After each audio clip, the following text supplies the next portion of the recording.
एक स्वप्न बघितलेलं होतं. तर ते स्वप्न होतं ना, एक स्वातंत्र्य, समता, बंधुता, सामाजिक न्याय. कोपर्डीची घटना जर बघितली की त्या मुलीला सुनसान वाटेवरून येता जाता रेकी करून नंतर तिचा बलात्कार आणि खून करण्यात आला. शाळा घरापासून दूर जाते तेव्हा पहिल्यांदा मुलींचं शिक्षण गुंडाळलं जातं. लोककल्याणाच्या योजना जेव्हा गुंडाळल्या जातात तेव्हा लहान मुलांनी महिला सफर होतात. इथं लहान मुलं सफर होणार आहेत. ज्या 14,783 शाळा बंदच करायला घेतल्यात. ते शाळा समूह वगैरे शब्द कोणतेही असू द्या ते फसवे आहेत. म्हटलं की मान्सूनपेक्षा लहरी आहे महाराष्ट्राचा शिक्षण विभाग. मान्सूनचा अंदाज वर्तवता येईल, शिक्षण खात्याच्या धरसोड वृत्तीच्या धोरणांचा अंदाज नाही वर्तवता येणार. पालकत्व ही अत्यंत समजून उमजून करायची कृती आहे. मराठी अस्मितांचं राजकारण म्हणजे मराठी पाट्यांचं राजकारण करणं नव्हे.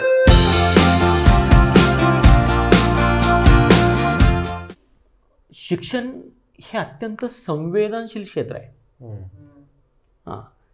शिक्षणाचा पट एकूण आपण कशासाठी मांडलेला आहे?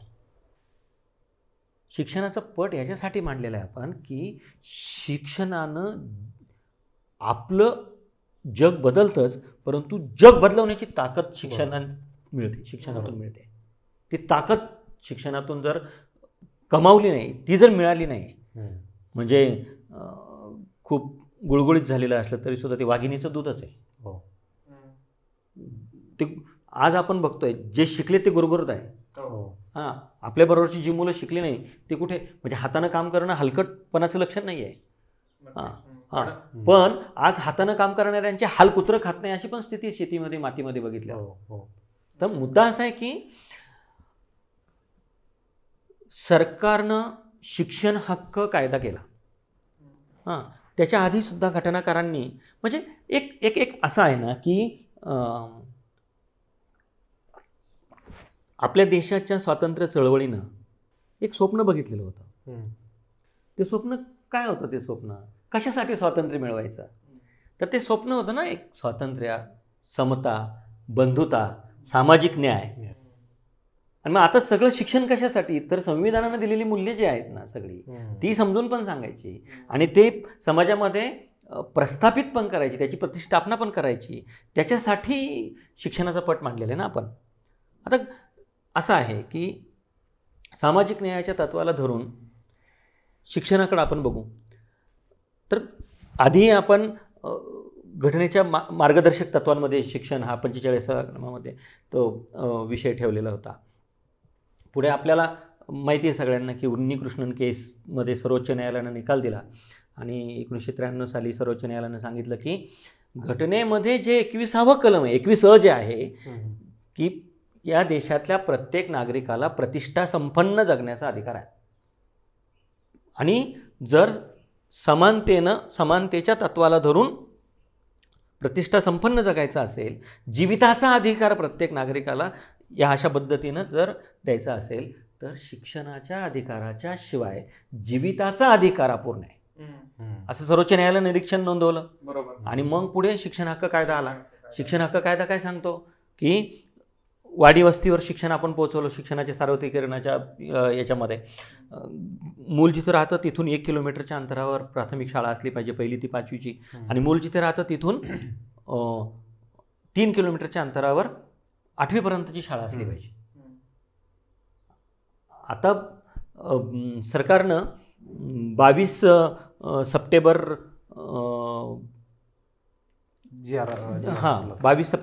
21 सप्टेंबरला एक GR काढला आणि सरकारनं 14,783 शाळा बंद करायला घेतल्या.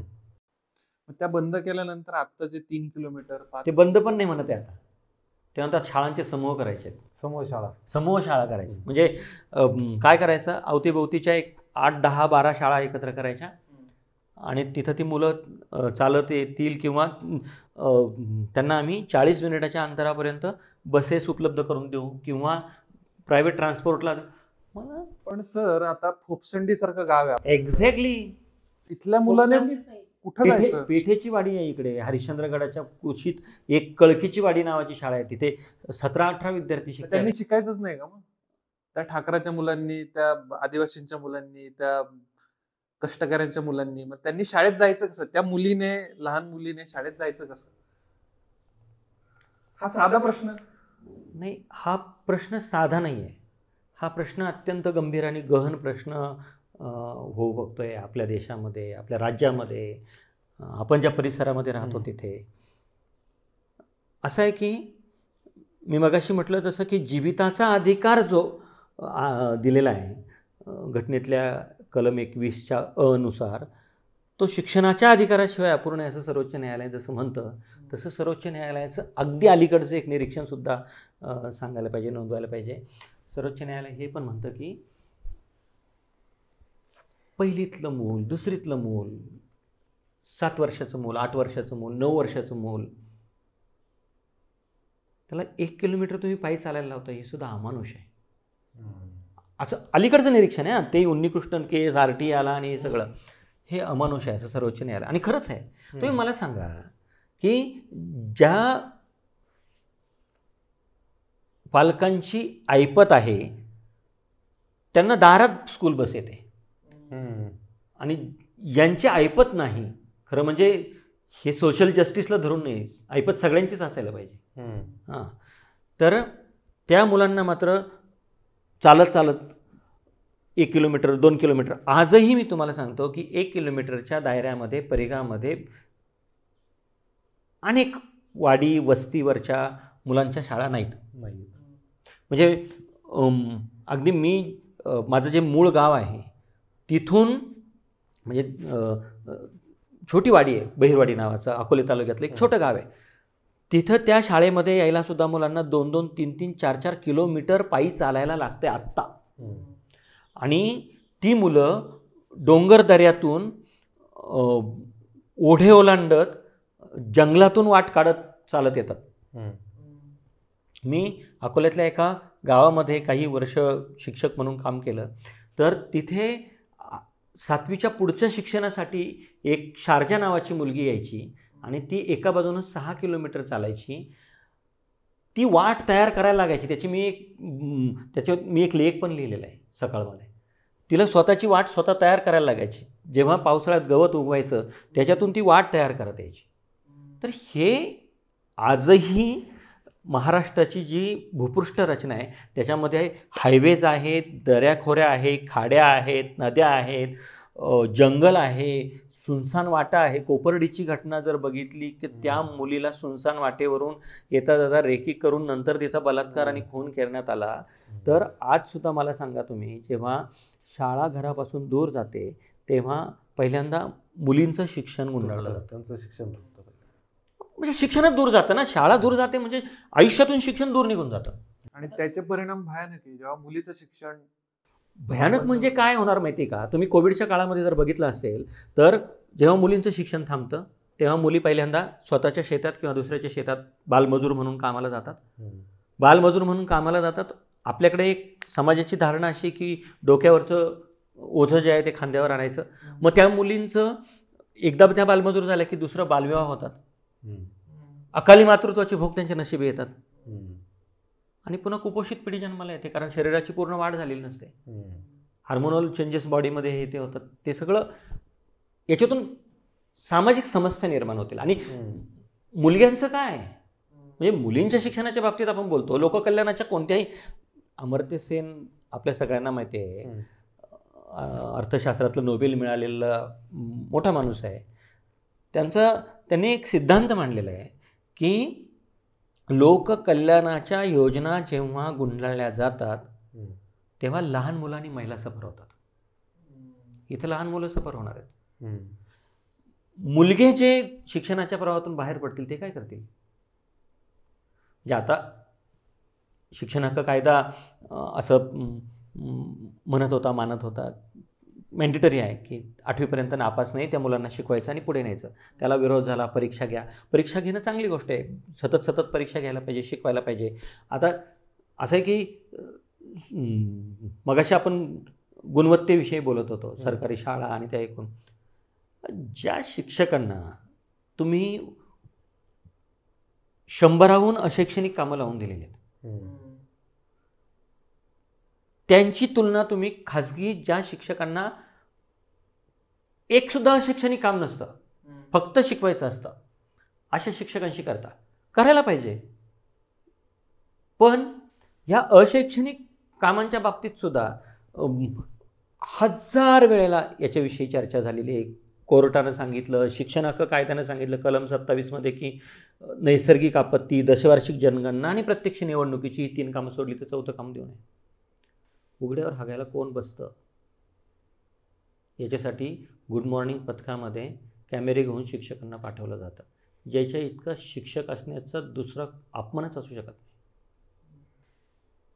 उघड्यावर हागायला कोण जातं हे बघायला जाणारे शिक्षक माझ्या मुलाला शिकवायला नको असं वाटत नसेल पालकांना. हे कोण पाठवतं? हे शिक्षकांचं प्रतिमाभंजन कोण करतं? हे शिक्षकांची आणि त्यायोगे सरकारी शाळांची जी विश्वासार्हता आहे ती कोण संपवत आहे? सरकारी शाळांचे मारेकरी कोण आहे? हे उघडगुपित आहे. आणि नंतर पेपरमध्ये बातमी येणार की मराठी शाळांचा दर्जा टक्का घसरला, दर्जा खालवला. शिक्षकांची पराभूत मानसिकता तयार होणार त्यात. हा, मग अशी मी सांगितलं ना तुम्हाला की आम्ही सर्व व्यवस्थापनांच्या शाळा बघायचो, पण बदनाम होताना केवळ सरकारी शाळा झाली. याची उपरती 10 वर्षांनी असर आणि प्रथम यांना झाली होती. म्हणजे हे काय आहे हे समजून उमजून घ्यायला पाहिजे सगळं आपल्याला.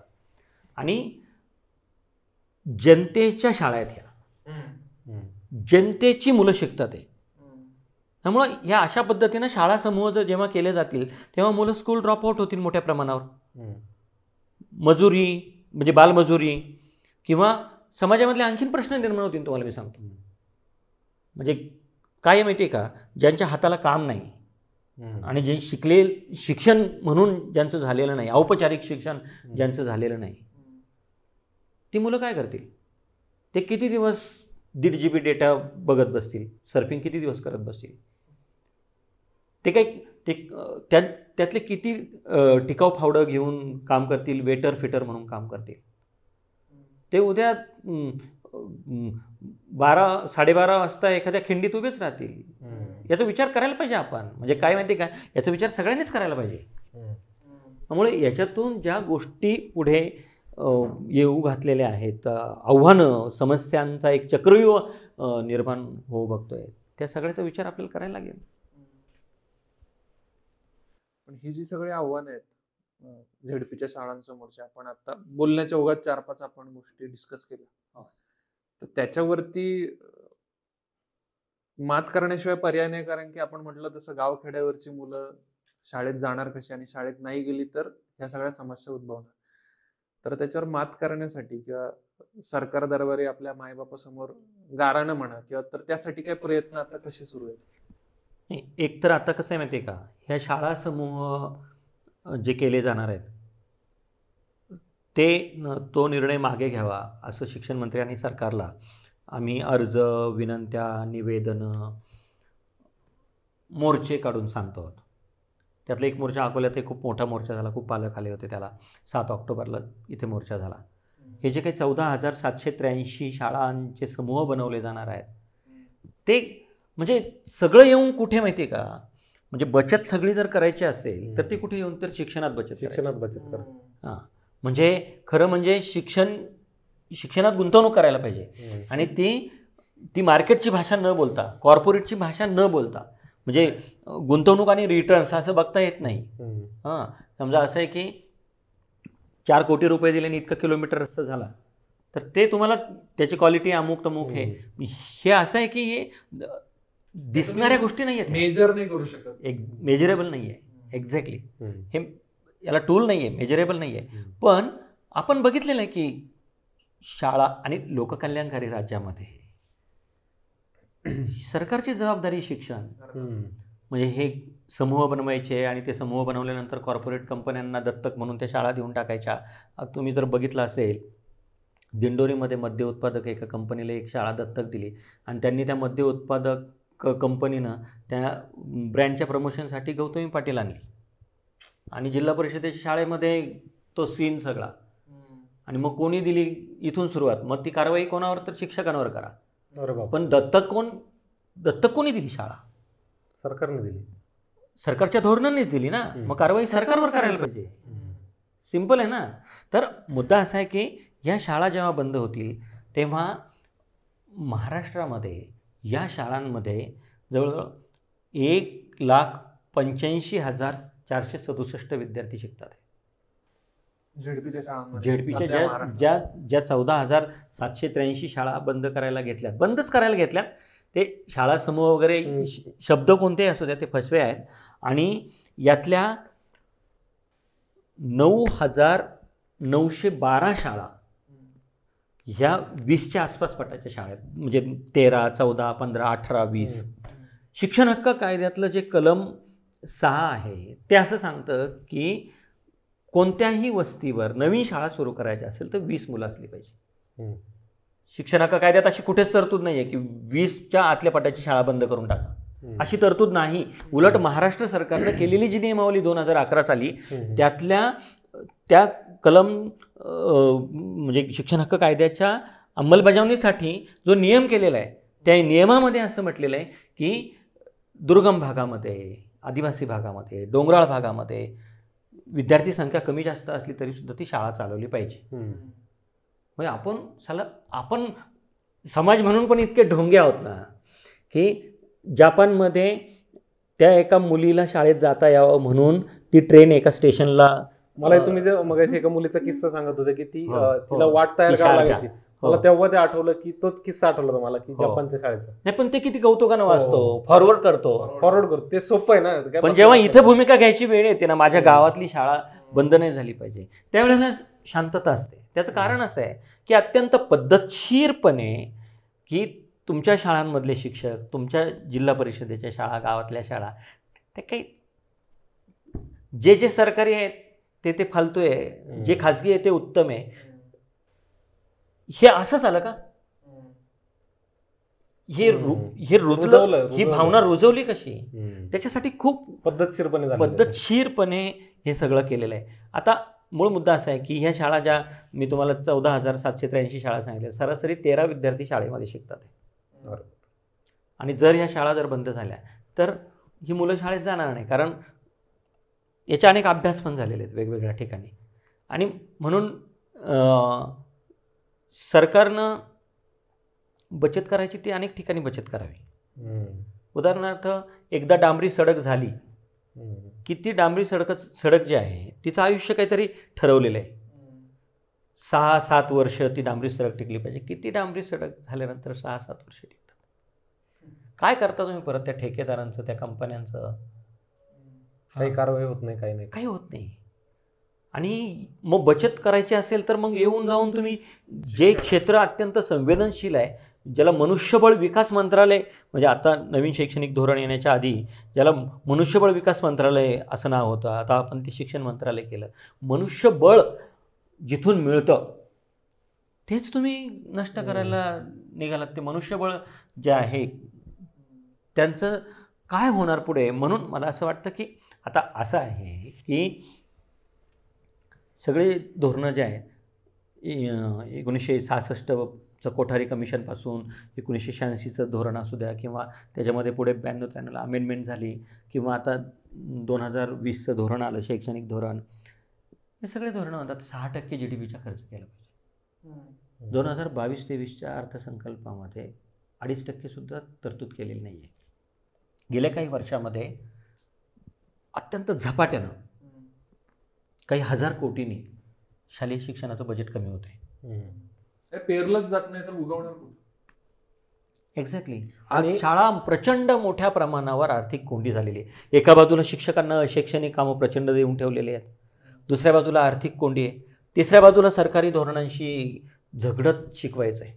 त्यामुळं भूमिकावादाच्या चक्रीवाद गुरफटलेले अभिमन्यू झालेत शिक्षक, आणि वरून परत मग घाव घातले जातात. शिक्षक शिकवत नाही म्हणून गुणवत्ता येत नाही, पण शिक्षकाला काम करू दिलं जात नाही, शिक्षकांना रोडमॅप दिला जात नाही. हे आता 3 वर्ष आम्ही धरसोड करणार नाही, एवढंच करा. हे 5 वर्षाचं सरकार आहे, आल्यानंतर 1 वर्ष काहीतरी काम केलं आणि पुढचे 3 वर्ष सलग रिझल्ट मिळाला पाहिजे, असं काही होत नाही आहे. म्हणजे मागे एका TV शोमध्ये मी बोललेलं त्या शिक्षण मंत्र्यांना अजिबात आवडलेलं नव्हतं. त्याला 10-12 वर्ष झाले असतील, 15 वर्ष झाले असतील. मी म्हटलं की मान्सूनपेक्षा लहरी आहे महाराष्ट्राचा शिक्षण विभाग. मान्सूनचा अंदाज वर्तवता येईल, शिक्षण खात्याच्या धरसोड वृत्तीच्या धोरणांचा अंदाज नाही वर्तवता येणार. आत्ता कोरी पानं घाला पुस्तकामध्ये, मग नको कोरी पानं. म्हणजे एका बाजूला दप्तराचं ओझं कमी करायचं असतं, दुसरीकडे परत पुस्तकांची पृष्ठसंख्या वाढवली जाते. एक साधी गोष्ट आहे, म्हणजे लोककल्याणकारी राज्यामध्ये लोकांनी निवडून दिलेल्या सरकारचीच जबाबदारी शिक्षण. कारण अजून संविधानाला बांधील आपण सगळे, अजून तरी आहोत आपण. आणि इथे सरकारनं काय कुठे बचत करायची किंवा काय करायची ती करावी. उदाहरणार्थ मी सांगतो की 2019-20 या वर्षामध्ये केंद्र सरकारनं कॉर्पोरेट टॅक्स 30% 22% केला आणि एका वर्षाला 1.5 लाख कोटी रुपये महसूल बुडाला. 1.5 लाख कोटी 1.5 लाख कोटी रुपये महसूल बुडाला. शिक्षणावर खर्च करता आला असतात. CSR मधून आम्ही शाळांचा विकास करू सरकार म्हणतं. माझं म्हणणं आहे की एक स्वतंत्र प्रणाली अस्तित्वात आणा, एक मंत्रालय अस्तित्वात आणा, किंवा शिक्षण विभागात एक तिथे काहीतरी व्यवस्था करा.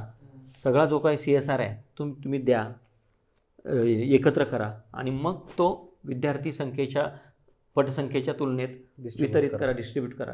तुम्हाला माहिती आहे 2014-15 पासून 2021 पर्यंत पुणे जिल्ह्यामध्ये जेवढा CSR मिळाला तेवढा, म्हणजे मुंबई, नाशिक, औरंगाबाद, नागपूर हे जर जिल्हे सोडले तर बाकीच्या सगळ्या जिल्ह्यांचा CSR पुणे इतका नाही आहे. 1100 कोटी रुपये पुण्यामध्ये खर्च झाला आणि 31 जिल्ह्यांचा CSR तितका नाही. काय सरकार म्हणते CSR मधून आम्ही शाळांचा विकास करू, शाळांची रंगरंगोटी करू, ICT लॅब करू, प्रयोगशाळा करू, वाचनालय करू. हे सगळं RT मध्ये सांगितलेलं 2009 साली. शाळा म्हणजे शाळेमध्ये स्वच्छतागृह पाहिजे, ऑल कंपाऊंड पाहिजे, प्रयोगशाळा पाहिजे, विज्ञान प्रयोगशाळा पाहिजे, विद्यार्थी संख्येच्या तुलनेत शिक्षक पाहिजे. आज माहिती आहे तुम्हाला परिस्थिती कशी आहे, म्हणजे पदवीधर शिक्षकांच्या जागा रिक्त आहे, मुख्याध्यापकांच्या जागा रिक्त आहे. सरकार भरती करत नाही आहे बचत करण्यासाठी. म्हणजे बचत कुठे करायची? नाही, शिक्षण एका बाजूला माझं म्हणणं असं आहे की मुलांना शिकवलं का ते सरकारची जाहिरात करतील, मस्त बचत होईल ना. बचत जाहिरातीवर खर्च करायची गरज नाही. आता सर पुण्यात आम्ही आता मागचे 10-12 वर्ष राहतोय. आता हे जे पुणे, मुंबई सारखं जे काही मेट्रो सिटीज तिथे त्यांना माहितीच, म्हणजे तिथल्या पालकांना मला असं वाटतं की झेडपीच्या शाळा का टिकल्या पाहिजेत किंवा झेडपीच्या शाळा म्हणजे काय इथपर्यंत त्यांचा विचारही पोहोचत नाही. कारण की मूल जन्माला आलं ते 5 वर्षांचं 6 वर्षाचं झालं, त्याला जेव्हा पहिलीमध्ये टाकायचं असतं त्यावेळेस पहिले पर्यायच असे असतात, पहिले 4-5 सगळ्या खाजगी शाळा आणि ज्यांची फी असते 1 लाख 1.5 लाख, वर्षाला 1 लाख 1.5 लाख.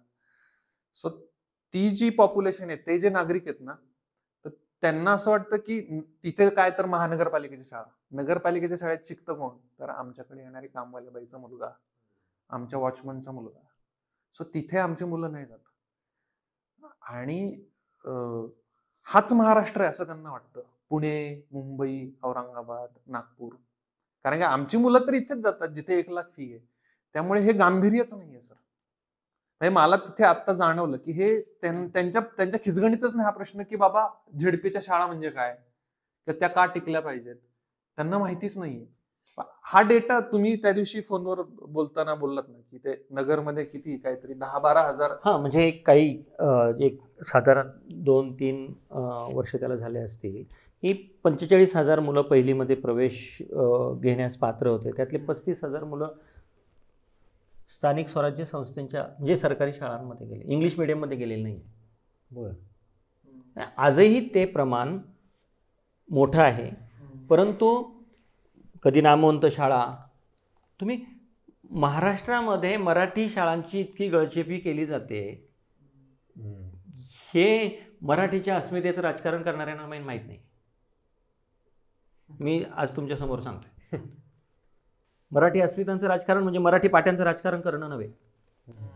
मराठी शाळांच्या साठी जी धोरणं आखली जातात ती भांडवलदार धार्जिने असतील आणि आम्ही मराठीचं राजकारण करतो आणि याच्याकडे दुर्लक्ष करतो असं जर कोणी म्हणत असेल तर ही चांगली गोष्ट नाही आहे.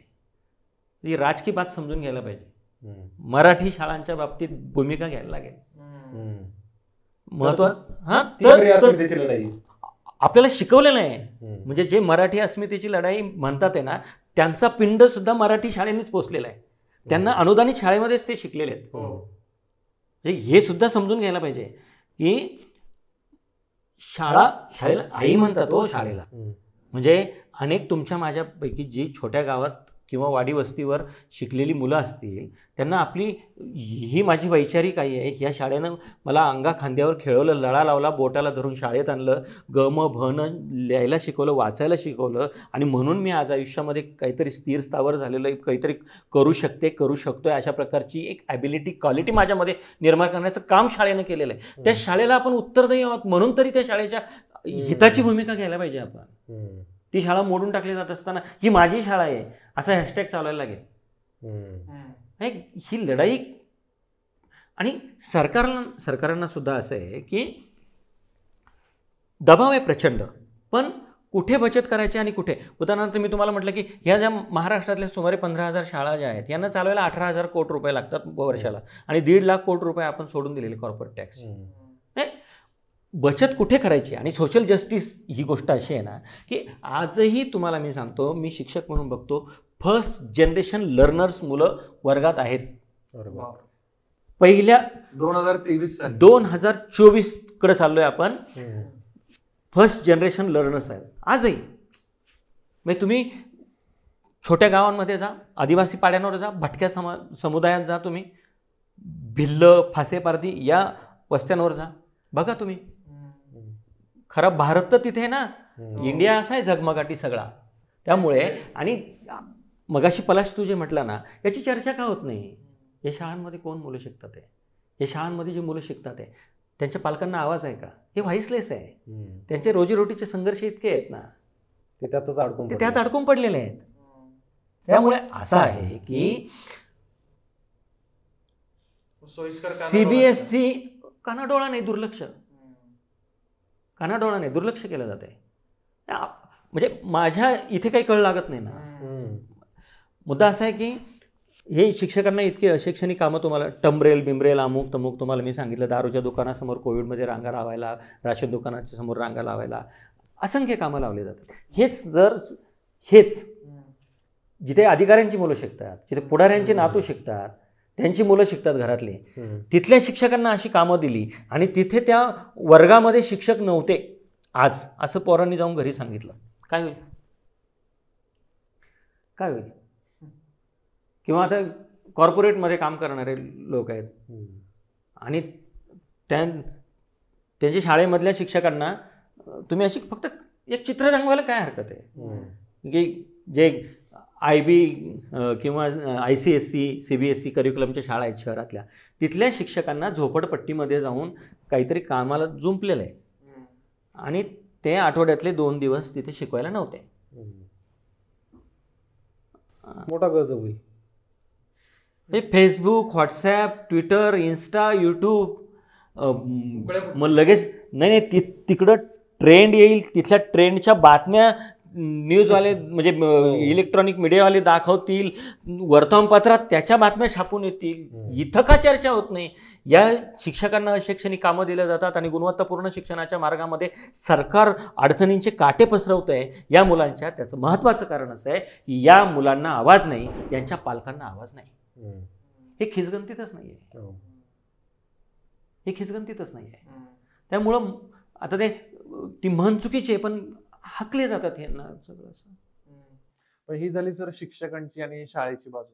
पण असा एक स्वर तोही एक कानावर पडतो की बाबा आत्ताच्या घडीला जी कौशल्य लागतात ना, तर ती बाबा शिक्षकांकडे नाही आहेत.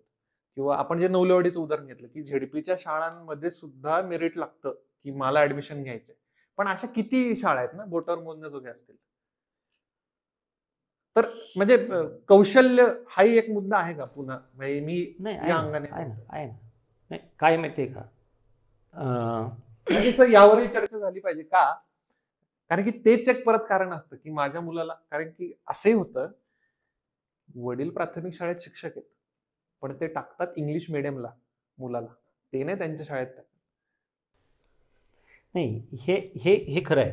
कोठारी कमिशननं शेजार शाळा नेबरहुड स्कूल नावाची गोष्ट सांगितली होती की आजही युरोप अमेरिकेमध्ये अनेक ठिकाणी तुम्ही जा तर सरकारी शाळा इतक्या स्ट्रॉंग आहे का खाजगी शाळांमध्ये एकतर फियाच परवडत नाही आणि सरकारी शाळांमध्ये इतकं उत्तम शिक्षण दिलं जातं तिकडे जाण्याची गरज पडत नाही. मग आपण 75 वर्षात काय कमावलं?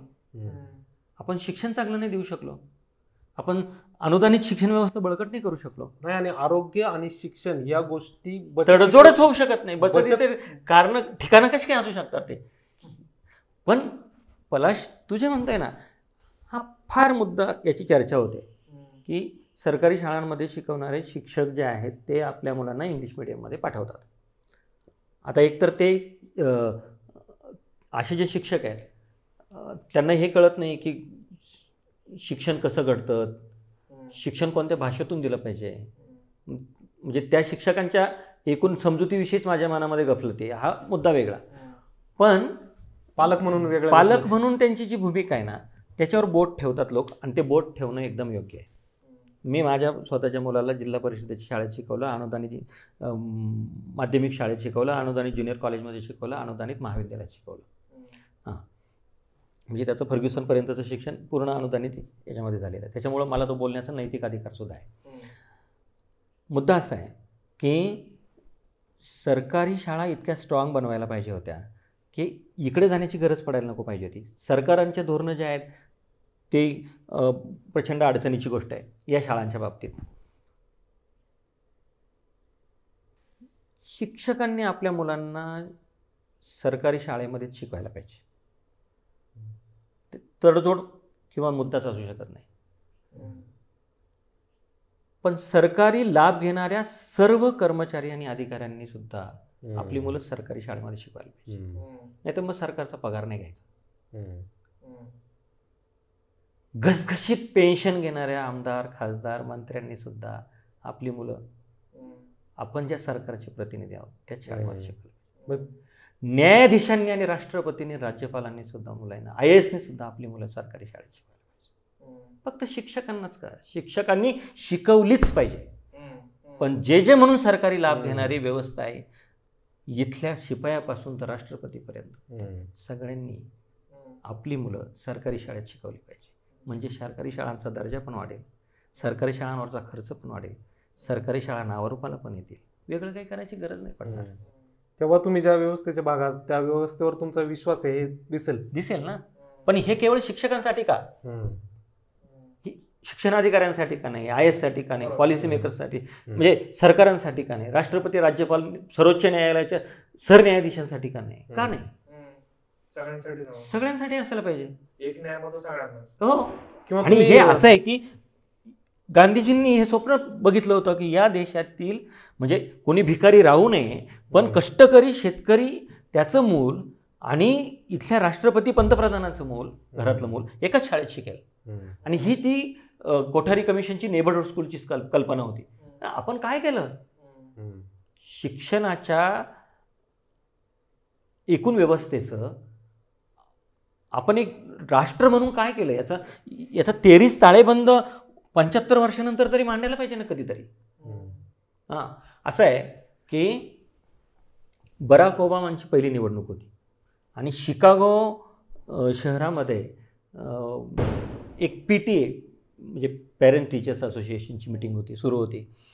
आणि तिथे त्या PTAचे जिल्हा प्रमुख जे होते, ओबामांचं भाषण झालं आणि त्यांनी सांगितलं होतं की मी आरोग्याच्या क्षेत्रात हे करील, मी शिक्षणाच्या क्षेत्रात, म्हणजे ते त्यांचा अजेंडा, रोड, काय जाहीरनामा तो समोर ठेवत होते.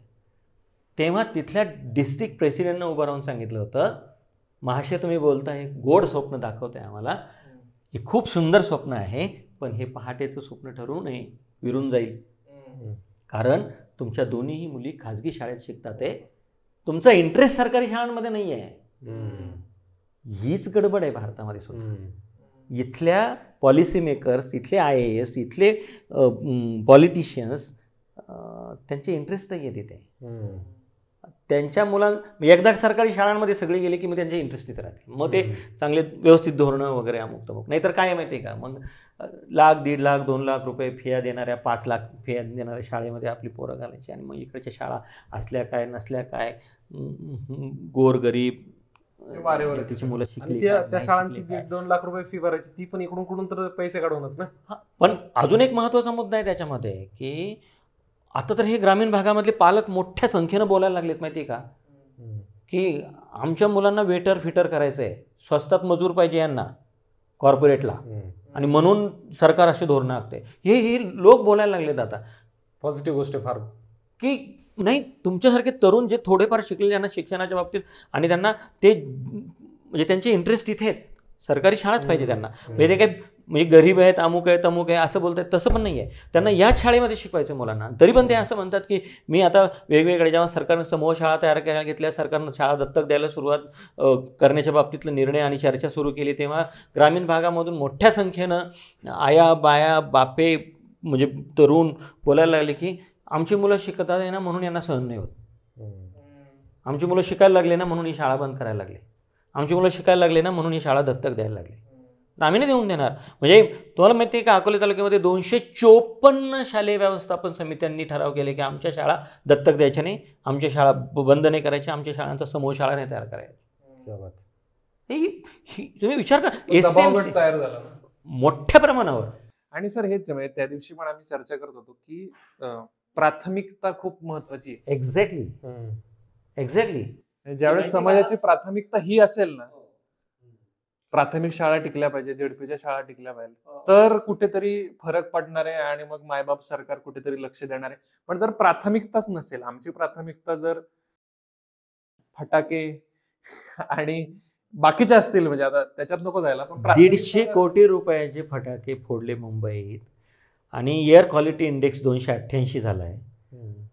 100च्या पुढे एअर क्वालिटी इंडेक्स गेला की ती हवा जी आहे ती अस्थमा किंवा त्या प्रकारच्या श्वसनाचे विकार असलेल्या लोकांना त्रास देते, आणि 100च्या पुढे 150पर्यंत गेला की ती हवा जवळजवळ विषारी समजली जाते. मुंबईमधला आजचा एअर क्वालिटी इंडेक्स 288 काही भागातला. हे जे लाईफ स्किलचं आपण बोलत होतो ना, ते इथे म्हणजे लाईफ स्किल असायला पाहिजे. त्याचं कारण असं की गुण म्हणजे गुणवत्ता हे समीकरणच गणलेलं आहे. गुण म्हणजे आपल्याकडे काय आहे, गुण म्हणजे गुणवत्ता असं समजलं जातं.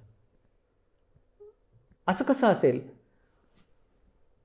आपल्याला असं आहे की मी गमतीनं म्हणतो बोलताना, फेसबुकवर 5,000 मित्र गल्ली विचारेना कुत्रा अशी अवस्था आहे अनेकांची. म्हणजे माहिती आहे का, हसू पण येत नाही, गंभीर आहे विषय. मुलांना संवादच साधता येत नाही. तुम्ही आत्ताची जर मुलं बघितली ना तर त्यांना बोलता येत नाही. आपण जशा गप्पा मारतो ना एकत्र, आपल्याला अर्ज आहे, आपल्याला विषय समजून घ्यायचे आहेत आणि माणसांना भेटलं पाहिजे, बोललं पाहिजे, समजून घेतलं पाहिजे. त्याच्यातून आपल्याला खूप मोठी शिक्षण होतं, आपलं शिकणं लर्निंग होतं. हे आजची पिढी स्क्रीन ॲडिक्शनच्या बाहेर येऊन काही करू बघत नाही आहे. तुम्हाला माहिती आहे का, लहान मुलं आहेत ना, त्यांचे काही अभ्यास झालेले आहेत लहान मुलांचे, त्यांचा अटेन्शन स्पॅन किती आहे. हे समजा बाबा आता 5 वर्षाचं मूल आहे, कॅन यू इमॅजिन, ही फिश टँकमधल्या गोल्डन फिशपेक्षाही अटेन्शन स्पॅन कमी आहे लहान मुलांचं. माहिती आहे का, हे लाईफ स्किल अमुक तमुक हे सगळं आहेच आहे. पण आत्ताच्या घडीला नॅशनल एज्युकेशन पॉलिसीमध्ये काही विषय आलेले आहेत, पण एकतर सगळ्यात महत्त्वाची गोष्ट अशी की पुढचं दशक भारतासाठी मानसिक आरोग्य टिकवण्याचं आणि कमावण्याचं दशक असणार आहे. भारतातलं 3तला 1 माणूस प्रचंड ताणात आहे आणि 6 पैकी 1 माणूस मानसिक आजारांशी झुंजत आहे. ते कळत नाही अनेकांना माझ्याभोवती काय होतं आहे काय नाही, पण मानसिक आरोग्य हा आपल्या देशातील पुढच्या दशकाचा अजेंडा असणार आहे, महत्त्वाची गोष्ट आहे. आणि म्हणून प्रॉब्लेम सॉल्व करता येणं समस्यांचं निराकरण करताय. निर्णय क्षमता जशी असायला पाहिजे तसं आपल्याला स्ट्रेसचं मॅनेजमेंट पण करता यायला लागेल, प्रॉब्लेम सॉल्विंग पण जमायला लागेल, आपल्याला निर्णय क्षमता पण यायला लागेल, आपल्याला आत्मविश्वासानं सामोरं जाणं, अपयशानं खचून न जाता मुलांना कणखर बनवायला लागेल.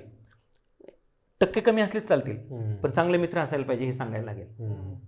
आणि सहजीवन ज्याला म्हणतो आपण, हे पुढच्या दशकातलं मानसिक आरोग्याचा विचार करत असताना मुलांना एकत्र येऊन काम करायला शिकवायला लागेल, तो संस्कार द्यायला लागेल. 4 मित्रांमध्ये झगडा झाला की पटकन हाणामारीवर येतात पोरं. ही सायकल उचलून तुझ्या डोक्यात घालतो थांब.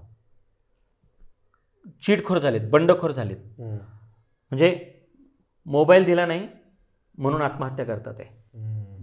फार बातम्या बाहेर. कोविडपर्यंत मोबाईल आपण हातात देत नव्हतो, आता कोविड मुलांचा अधिकार बनला.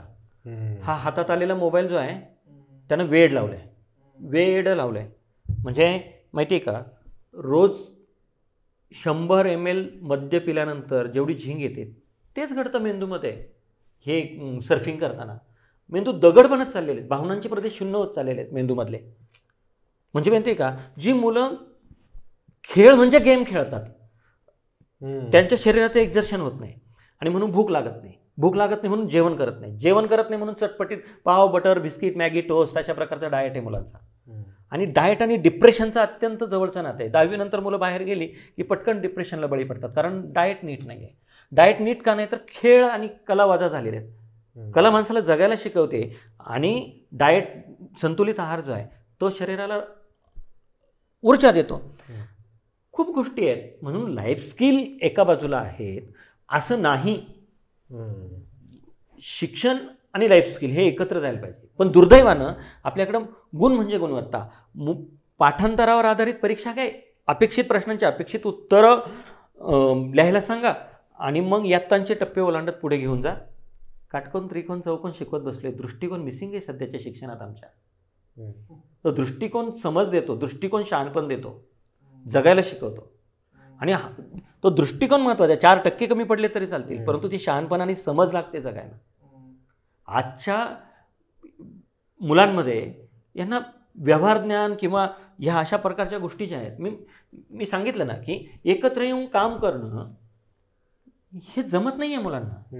आणि एकत्र येऊन काम केलं नाही तर समजा कंपनीत काम करायचं आहे, समजा उदाहरणार्थ शेतीच करायची आहे, 4 लोकांची मदत लागणार आहे, उदाहरणार्थ उद्योग व्यापार तुम्हाला करायचा आहे, तर तिथे तुम्हाला शेवटी कसं आहे, तुमचा इमोशनल कोशंट जर हाय नसेल, व्यवस्थित नसेल, तर तुम्ही कोणाचंच समाधान नाही करू शकणार ना. म्हणजे समजा तुम्ही CEO आहात एखाद्या कंपनीचे आणि तुमचा IQ स्ट्रॉंग आहे, EQ मार खातोय आणि पुढे तर मॉरल कोशंट आणखीनच मार खातोय, कसं जमणार आहे? त्यामुळं असं आहे की जिंदगी आहे, असंच चालू होईल, करू, हे दिवस गेले. मुलं होतात, शिकतील, बघतील, करतील, हे दिवस गेले. पालकत्व ही अत्यंत समजून उमजून करायची कृती आहे. आणि मी पालक म्हणून सुद्धा मी बघतोय ना की म्हणजे अप अँड डाऊन्स प्रचंड आहेत. म्हणजे धडपडणं, ठेचकळणं, आपटणं, उठणं, चालणं. त्यामुळं आपल्याला या काळाची गरज आहे की मुलांना पर्यावरण स्नेही बनवायला लागेल, सहजीवन, सोबत काम करणं, ताणतणावाचं व्यवस्थापन करणं, ट्रेकिंग, स्विमिंग, जॉगिंग, संगीत ऐकणं, गायन, वादन, संगीत, नृत्य या अशा प्रकारचे छंद जोपासायला लागतील. A for Apple, B for ball हे शिक्षण नापास झालेलं आहे, हे शिक्षण संपलेलं आहे. सध्याच्या शिक्षणाचा पट नव्यानं मांडण्याची गरज आहे, ते युगानुकूल करण्याची गरज आहे. जगात 21व्या शतकामध्ये युval नोआ हरारीचं 21 लेसन्स फॉर 21st सेंच्युरी मी वाचल्यानंतर असं लक्षात आलं, बाकीचं लाख गोष्टी होत, परंतु संयम आणि सहनशीलता ही आजच्या काळाची गरज आहे. आणि ही मूल्य म्हणून, संस्कार म्हणून मुलांवर रुजवायला लागतील. पैसे मॅटर करत नाही. अत्यंत चुकीच्या पद्धतीनं आपल्या समाजामध्ये एक डिस्कोर्स आपण निर्माण करून ठेवला आहे. इतक्या लाखाचं पॅकेज आहे, तितक्या लाखाचं पॅकेज आहे. खातं कोण पैशाला? तुमचं जर मेंटल हेल्थ बोंबलेली असेल, फिजिकल हेल्थ बोंबलेली असेल, असं आहे की शेतामध्ये काम करून जे शेतकरी 2 एकरात 3 एकरात स्वतः कष्ट करतात त्यांचा हॅपीनेस इंडेक्स जाऊन बघा. पण आता तिथे पण काय करून ठेवलं आहे, हे व्यवस्थाजन्य संकट इतकेत आसमानी सुलतानी 12 भानगडी. त्यामुळं नाहीतर शेतकऱ्याच्या शेतीला हमीभाव देऊन बघा, पटापट मुलं जाऊन शेती करायला लागतील, माहिती आहे का. त्याचं कारण असं की अनेक प्रश्न निर्माण होतात आहे आणि त्या प्रश्नांच्या सोडवणुकीसाठीची क्षमता, गुणवत्ता, धारणा जी शिक्षणातून विकसित व्हायला पाहिजे तीच विकसित होत नाही आहे. हे कुंठित झालेलं आहे हे सगळं. शिक्षणाने तेच करणं अपेक्षित आहे ना, काय विचार करायचा त्यापेक्षा कसा विचार करायचा हे सांगणं अपेक्षित. एक्झॅक्टली. म्हणून शिक्षणाचा पट नव्यानं मांडण्याची गरज आहे आणि अपेक्षित प्रश्नांची अपेक्षित उत्तरं, स्मरणावर आधारित म्हणजे स्मरणावर आधारित परीक्षा पद्धतीनं मला 8वी पर्यंत ओळीनं नापास केलेले गणितात. म्हणजे ते सूत्र पाठ व्हायचे नाही. 11वीत गेलो तर 3 विषयात नापास झालो. मॅथमॅटिक्स नव्हता, नाहीतर 4 विषयात नापास झालो असतो. फिजिक्स, केमिस्ट्री, बायोलॉजी 3 विषयात नापास झालो मी. मला तर एका क्षणाला असं वाटत होतं आपण काहीच करण्याच्या लायकीचे नाही आहोत. म्हणजे शिक्षणानं असं आहे की मासा मासेन ससा ससा आहे. सशाला पाण्यात पो आणि माशाला झाडावर चढ, हिरवं गवत खा असं खायला सांगून जमणार नाही. गुलाब, झेंडू, जाई जुई फुलं वेगळी आहेत, रंग वेगळा आहे, आकार वेगळा आहे, गंध वेगळा आहे सगळं. तर ही डायव्हर्सिटी मान्य करून पुढे जायला पाहिजे. तुम्ही आता जे शिक्षणाचा आग्रहाने म्हणणार पण जे मांडलं की हे गरजेचं आहे, हे शिक्षण गरजेचं आहे, तर हे सरकारी शाळांमध्ये नाही मिळत हा सूर उमटवला जातो. म्हणजे हा सूर बाहेर येतो. नाही त्यांना वाटतं की मी 1 लाख रुपये भरल्यानंतर माझ्या मुलाला तिथे बॅडमिंटन शिकवलं जातं, तिथे तबला शिकवला जातो आणि संध्याकाळी तो स्विमिंग करून घरी येतो. सो त्याचा एक सर्वांगीण विकास होतोय. पण हे माझ्या महानगरपालिकेच्या शाळेत पण हे तिथे तसे शिक्षक आहेत. सर्वांगीण विकासाच्या नावाखाली मुलांची गिनीपिक करून ठेवलेले आणि मुलांचं शोषण अनेक पालक, महानगरीय पालक करत आहे. म्हणजे त्यांना श्वास घ्यायला मोकळी जागा नाही. तो तिथून आला की तू आता तबल्याचा क्लास आहे, तबल्याचा झाला का तुझं काय इकडे बॅडमिंटनचा क्लास आहे, बॅडमिंटन झालं की तू आता मॅथमॅटिक्सचं तुझं राहिलेलं ते सगळं करून घ्यायचंय. अरे मग खुलं आकाश कुठे, मग एकत्र यायला वेळच कुठे, श्वास घ्यायला जागाच ठेवत नाही तुम्ही. मूळ मुद्दा असा आहे की हे सगळं कसं असायला पाहिजे, किती असायला पाहिजे, कोणी करायला पाहिजे, कसं करायला पाहिजे, त्याचं एक्झिक्युशन याच्या तपशिलात आत्ता बोलणे इतका वेळ नाही आहे. पण मग शहरातली मुलं जे आहेत ते आणि खेड्यातली मुलं यांची तुलना नाही करायची आहे. पण मी ज्या मुलांना शिकवतो ती मुलं आत्ता कमावती झालेली आहे. म्हणजे शेतकऱ्याच्या घरातले 9-10 वर्षाची मुलं गायांच्या धारा काढतात, मुली सारून घेतात, स्वयंपाक करायला मदत करतात, दारं धरायला जातात, पाणी भरायला जातात, शेंकूर करतात. ते कमावती झालेली आहे, माहिती आहे का. त्यांच्याकडे 1000 स्किल्स आहेत. हे आणि हे इनबिल्ट आहे. हे असं काही क्लास लावून आणलेलं नाही आहे. म्हणजे मला अशी तुलना करूच नाही, कुठेच करू नये. पण तो डिस्कोर्स क्रॅक करायला पाहिजे मुख्य. तर म्हणून मला सांगायचं की उलट जीवन कौशल्यांच्या बाबतीमध्ये, लाईफ स्किलच्या बाबतीमध्ये ग्रामीण भागातली मुलं जास्त धीट असतात आणि कामं करत असतात. 9व्या-10व्या वर्षीच कमावती होतात ती मुलं. म्हणजे ते सोयाबीनच्या शेंगा बिंगा पोते बिते धरू करू सगळं काम सुरू करतात. ते जातात, मोटर चालू करतात, पाणी भरतात, काहीतरी फुटबॉलने पाणी सोडलं असेल तर ते काय ते सगळं करतात. मुद्दा तो नाही आहे. मुद्दा असा आहे की सर्वांगीण विकास मुलांचा करणाऱ्या शाळा किती आहेत. आणि महत्त्वाची गोष्ट त्याच्याही पुढे जाऊन मला आणखीन एक थोडं धाडसी होईल, परंतु मला हे आता इथं विचारू द्या की ज्या शाळा असा दावा करतात त्या शाळांनी दावा करण्यापूर्वी त्यांच्या आधीच्या विद्यार्थ्यांचा काही डेटा समोर ठेवा. एक मेजरेबल सगळं नाही आहे. विचारवृत्तीतले बदल जे आहेत मुलांच्या, उदाहरणार्थ शिक्षक चांगलं शिकवतात, पुस्तकं वाचतात, मुलं पुस्तकं वाचतात, ते दिसतं. परंतु सचोटीनं प्रामाणिकपणे वागावं, इतरांना मदत करावी, हे मुलं जे करतात ते दिसत नाही. पण आजच्या काळामध्ये मास एज्युकेशन ही संपलेली गोष्ट आहे. हे मला आपल्या समोर ठेवायला पाहिजे. मुलांना मदत लागणार आहे. आणि पुण्यामध्ये 2,500 रुपये घड्याळी तासाचे घेऊन प्रायव्हेट ट्युटर येतात की नाही शिकवायला. एका आकडेवारीनुसार 4,000 प्रायव्हेट ट्युटर आहे पुण्यामध्ये. आणि त्या म्हणजे त्याच्यामध्ये IITians आहे, IIM मधून शिकलेली मुलं आहेत, त्याच्यामधून हे वेगळी अर्थव्यवस्था आहे ती, वेगळी अर्थव्यवस्था आहे. मोठे मोठे म्हणजे कंपन्यांमधले जॉब सोडून प्रायव्हेट ट्युटर म्हणून काम करत आहे. आयसरमधून पासआउट झालेली मुलं सायन्स शिकवायला जात आहे. त्यामुळं त्या ज्या शाळा क्लेम करतात आहे त्या शाळांमधल्या विद्यार्थ्यांना प्रायव्हेट क्लास किती लावलेले आहेत आणि त्याच्यावर किती खर्च केलेला त्याचा हिशोब मांडायला पाहिजे. शेवटाकडे जाताना सर पुन्हा तोच प्रश्न की अगदी साध्या भाषेत तुम्ही सांगा की जिल्हा परिषदेच्या झेडपीच्या शाळा का टिकल्या पाहिजेत, का तरल्या पाहिजेत आणि का जगल्या पाहिजेत, अगदी साध्या शब्दात. नाही, जगल्या टिकल्या वाचल्या पाहिजेत असं नाहीच आहे. त्या असल्याच पाहिजे, त्या असल्याच पाहिजे, म्हणजे त्याला रिप्लेसमेंटच नाही आहे. नाहीतर या देशामध्ये म्हणजे आर्थिक विषमतेमुळं आत्ता सध्या इतके गुंतागुंत निर्माण झालेली आहे, तर ती गुंतागुंत इतकी वाईट होईल का म्हणजे समाजामध्ये अनेक प्रश्न निर्माण होतील. म्हणजे अराजक माजेल असं काय करतो तुम्ही, अराजक माजेल. जर यांना शिक्षणच दिलं नाही, शिकवलंच नाही, शिक्षणच नाकारलं तर त्यांचा राग त्या व्यवस्थेविषयी उफाळून कधी ना कधी येणार मनात. आणि असं आहे की आपल्या देशामध्ये संविधानानं प्रत्येक विद्यार्थ्याला सक्तीचं मोफत शिक्षण असा कायदेशीर अधिकार दिलेला आहे. सक्ती शासनावर आहे आणि मोफत बालकांसाठी पालकांसाठी आहे.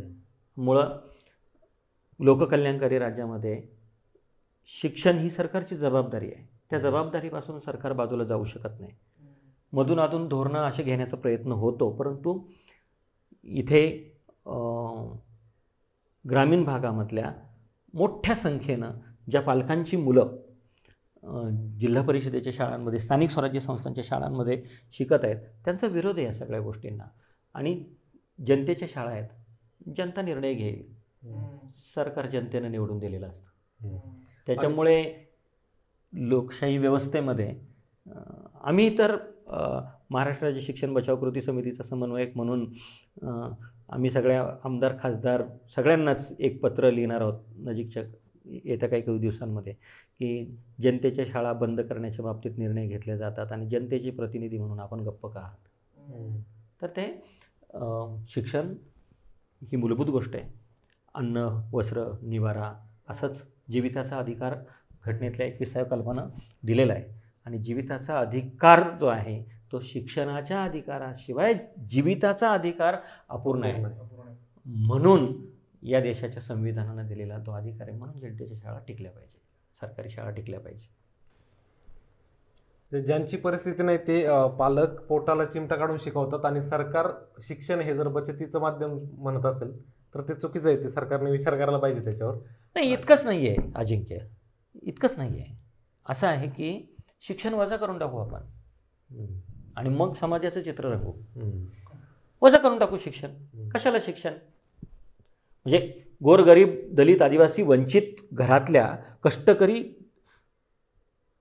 आणि पिढ्यानपिढ्या ज्यांना शिक्षणापासून वंचित ठेवलं होतं, काही 1000 वर्ष, त्यांच्या दारापर्यंत आपण शिक्षण घेऊन गेलो. तिथलं शिक्षण आपण आता बाजूला घेऊन गेलं, त्यांच्या आयुष्यातून शिक्षण दूर घेऊन गेलो तरी चालेल असं आपण म्हणतो. मग शिक्षणच वजा करून टाकू आपण आणि चित्र रंगू. मग त्यामुळं असं आहे की शिक्षणाच्या शिवाय समाज आणि समाजरचना याचं आपण स्वप्न बघू शकत नाही कुठलंही. त्याच्यामुळे शिक्षण हा अत्यंत मूलभूत विषय आहे. जसा आरोग्य विषय आहे, जसा अन्न, वस्त्र, निवारा, हवा, पाणी हा विषय, तसंच शिक्षण आणि आरोग्य आहे. त्यामुळं या विषयांकडं वेगळं बघता येत नाही. आणि ते बघण्याचा प्रयत्न करायला गेलं तर आपल्याला आपली ती ऐतिहासिक घोडचूक ठरेल की जे आपल्याला परत कधीच दुरुस्त करता येणार नाही. आणि म्हणून ह्या शाळा, ही शिक्षण व्यवस्था जी आहे ती संविधानकर्त्यांनी असेल किंवा मी मगाशी जसं म्हटलं की आपल्या देशाच्या स्वातंत्र्य चळवळीनं बघितलेलं हे स्वप्न होतं. स्वातंत्र्य, समता, बंधुता, सामाजिक न्याय. पण दुर्दैवानं गडबड काय झाली माहिती आहे का? फ्रेंच राज्यक्रांती झाली आणि फ्रेंच राज्यक्रांतीनं काही मूल्य प्रस्थापित झाली. त्यानंतर फ्रेंच राज्यक्रांतीच्या वेळेला लोकांची तिथल्या मागणी होती की आम्हाला स्वातंत्र्य पाहिजे, आम्हाला समता पाहिजे, आम्हाला बंधुभाव पाहिजे, हे सगळं आम्हाला पाहिजे. पण आपल्या भारतीयांच्या बाबतीत जर बघायचं तर हे सगळं घटनेनं दिलं आहे आपल्याला.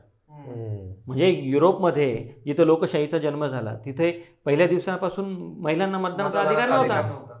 आपल्याला पहिल्या दिवशी मिळाला तो. 26 जानेवारी 1950ला मिळाला. तर मुद्दा काय आहे की तिथे ही मूल्य प्रस्थापित करण्यासाठी आम्हाला लोकशाही हवी आहे, स्वातंत्र्य हवं आहे. आणि आपण स्वातंत्र्य मिळाल्यानंतर ही मूल्य प्रस्थापित करण्याचा प्रयत्न आपला चालू आहे. त्यामुळं आपण समाज म्हणून अजून बरंच मागे आहोत. त्यामुळं ते समाजामधून जे प्रतिक्रिया किंवा येत नाही त्याचं हे एक कारण आहे. याचं खूप खोलवर जाऊन विश्लेषण पण करायला लागेल. पण शेवटी असं आहे की समाजाच्या सहभागाच्या शिवाय समाजाच्या आशा आकांक्षांना त्याच्याकडे दुर्लक्ष करून लोकशाहीमध्ये कोणत्याही राजकीय पक्षांना सरकार आणता येतील, सत्ता चालवतील असं नाही आहे. त्यामुळं लोकांची मागणी आहे, जनतेची मागणी आहे. त्यामुळे इतक्या सहजासहजी ह्या शाळा समायोजित केल्या जातील, बंद होतील याची चर्चा होत राहील. परंतु हे सोपं पण नाही. लोकांचा रेट आहे, मोठा रेट आहे. आणि अलीकडं माध्यमांनाही कळून चुकलेलं आहे. आणि आपल्यासारखे जे प्लॅटफॉर्म आहेत ते सुद्धा मोठ्या प्रमाणावर हे चर्चा विश्वाचा भाग समाजाचा हा मुद्दा बनवण्याचा प्रयत्न करतात आहे. त्यामुळं लोकशाहीमध्ये लोकांना बाजूला करून सगळे निर्णय घेता येत नाही. धन्यवाद. तुम्ही रिअल किस्सावरती आलात आणि शिक्षण या खूप मूलभूत, प्राथमिक आणि महत्त्वाच्या विषयावरती आपण चर्चा केली. या विषयावर तुम्ही चर्चा घडून आणण्याबद्दल तुम्हाला दोघांनाही मी धन्यवाद देतो.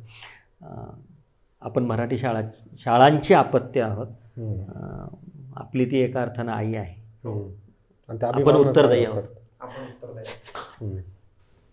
थँक्यू. या नोटवरती आपण हा एपिसोड संपवूयात. सरांना सबस्क्राईब करायला सांगू.